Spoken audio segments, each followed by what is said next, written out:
My first date with a girl who would later become my wife was like any other date you've been on.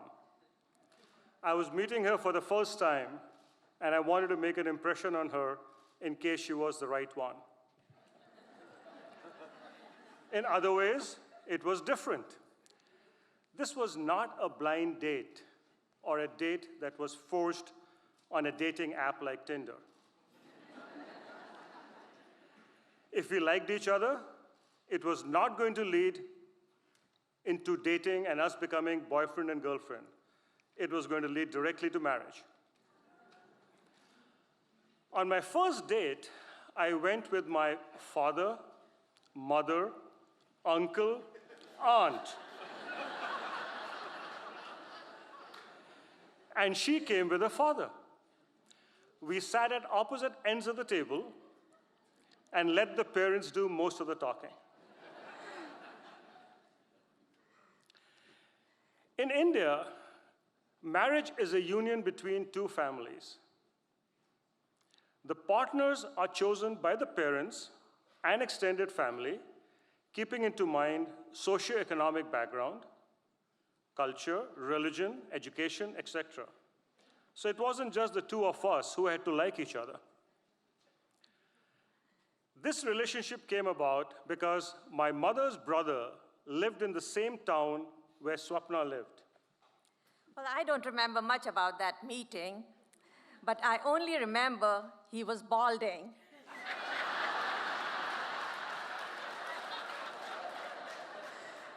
I was trying to be discreet, but his mother saw me looking at his head, so I quickly looked away.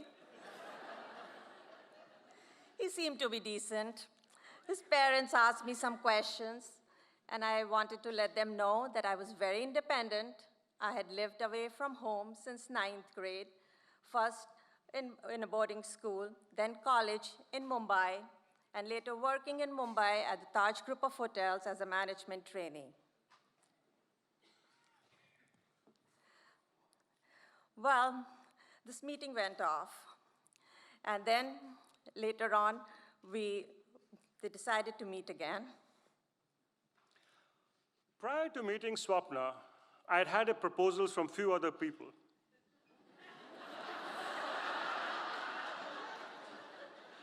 I was the studious type, studying in an all-boys school with little opportunity or time to meet girls. Having my parents select a match suitable for me spared me the agony of trying to do it on my own.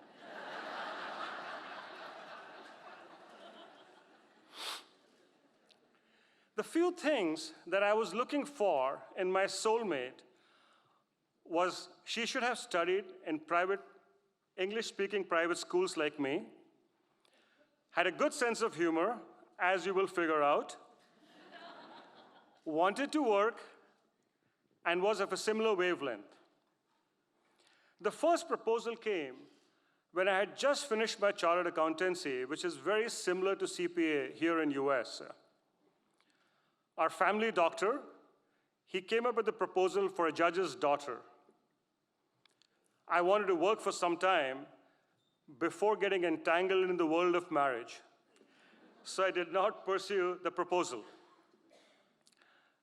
The next proposal came from a family friend who knew that I enjoyed studying, so they wanted to finance my MBA education to US with the caveat that once I come back home, get married to the daughter, I was to run their family business. Seemed like a good idea briefly, but I knew getting into that relationship, I would lose my independence and be indebted to them. My first proposal came via my grandfather's friend when I was 14. I had just finished my 10th grade. He was a doctor in US.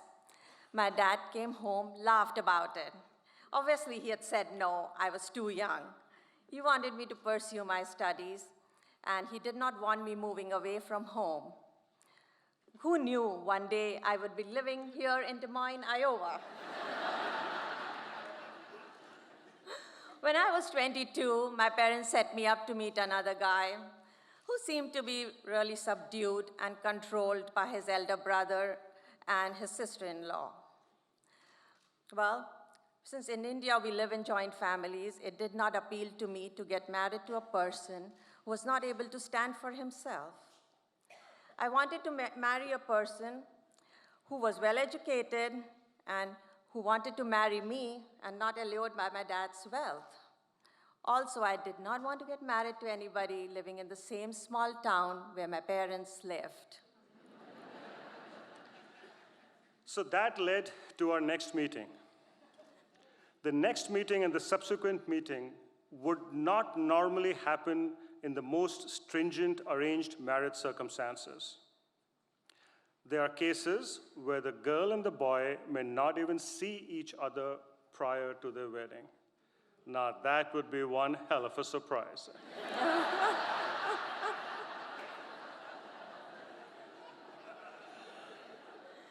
There are also instances where we use professional matchmakers. Some of you may remember the lyrics from Fiddler on the Roof. Matchmaker, matchmaker, make me a match. Find me a find, catch me a catch. Well, that still happens in India. I asked Swapna if she was dating someone, for it was not very common in India at that time for a girl to tell her parents in case she was, for fear of the reaction. And I did not want to get married to a girl who had given her heart to someone else. She said she didn't, and I took her word for it.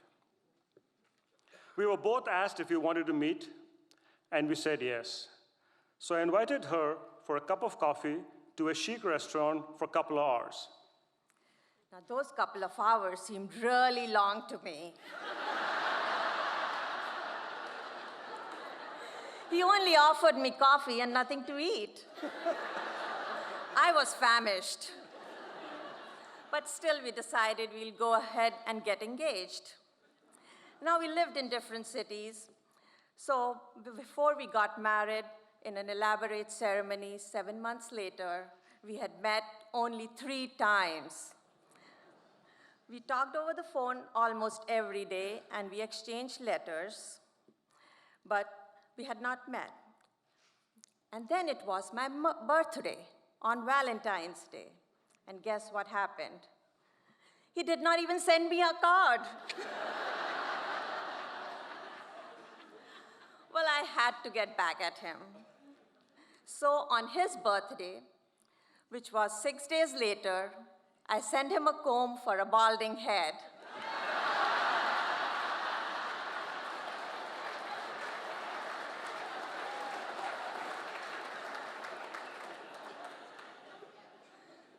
Even though we had agreed to get married, I was a little apprehensive. By nature, I'm a cautious person. I did not even have a picture of her. And the social media that we are so used to today did not exist. I asked her sister-in-law to send me her picture. I realized it much later that she was playing a prank on me, for the picture that she sent was not the most flattering picture. Living in different cities, not getting an opportunity to meet very often, made me think as to what the hell was I getting into. Wow, I never knew he felt this way till we started preparing for tonight.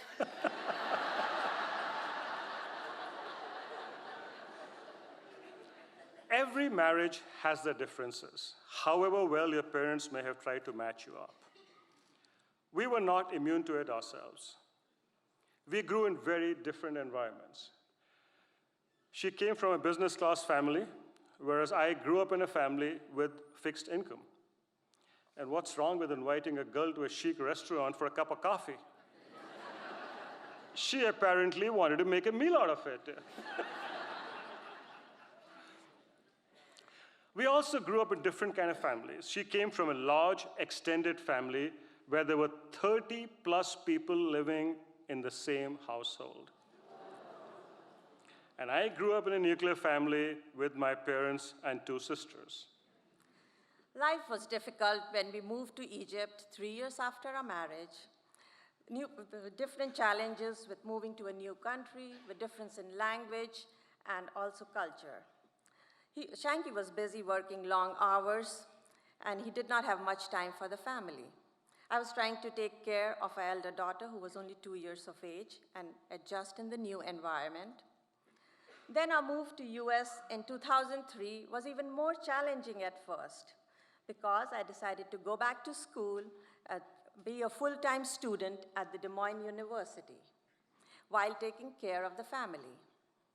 The kids were still young, and they needed a lot of attention. They were busy in different activities, and we did not have maids, drivers, and nannies as we were used to back home in India and in Egypt. We had to do it all. In fact, my younger daughter, who was in elementary school, one day came up and said, "Dad, Mom, since the two of you are the driver, the maid, the nanny, have we become poor after moving to US?"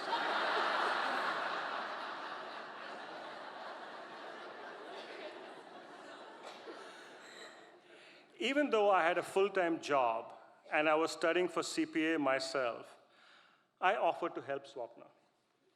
I learned how to cook. In India, the kitchen is the wife's domain. Thanks to my finance background, I maintained all the recipes on a spreadsheet.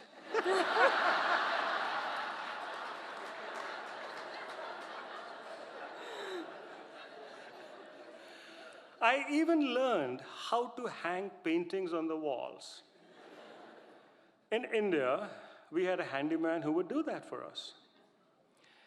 The homes in India are built with brick and mortar, and I could hang the paintings wherever I wanted. In US, the homes are made of rock sheet and 2x4.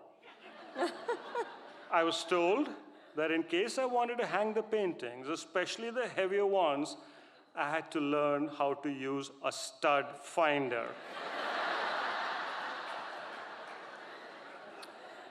We had our share of ups and downs, but we very well knew that we had to be flexible and adjusting. We knew that we had to be adjusting because it not only affects the partners, but it also affects the kids and the extended family. Therefore, with arranged marriages, divorce rates are much lower in India. Almost everyone in our family has had arranged marriages, and we have seen them make compromises. The thought of divorce would never cross our mind because we know how negatively it impacts the children for no fault of their own. And even if it did, the families would jump in to save the marriage. Our two daughters will probably not have arranged marriages because we brought them up in a very different environment. We were open to their dating, but we were very particular they should not date in college as we wanted them to focus on their studies. Or we would like them to find men who respect them and who will take them as they are. Even in India today, the tradition of arranged marriages is fading, especially amongst the middle class and upper class families. The taboo around dating is eroding. Outside of college, more girls are working and finding their partners on their own. You may call this progress, but it has its own downside. When the families are involved, it's an investment on everyone's part to make it work. Sometimes here we feel there's too much pressure on the youngsters, even from the parents, in finding a partner. And 1 out of 2 marriages end up in divorce. For us, getting married was the beginning of our romance. The real adventure unfolded as we got to know each other, which I'm still trying to figure out.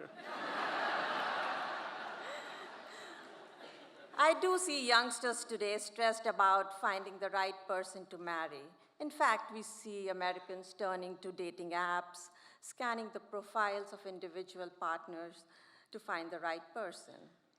As we see this, we sometimes chuckle to ourselves and think, Indians figured this out thousands of years ago. We were not in love when we got married. It slowly grew and deepened. When I think of our first meeting 31 years ago, I can only remember trusting our parents, for they had to know each of us so well that they knew what they were doing. And they did. Thank you. Thank you. Thank you. Thank you. Thank you.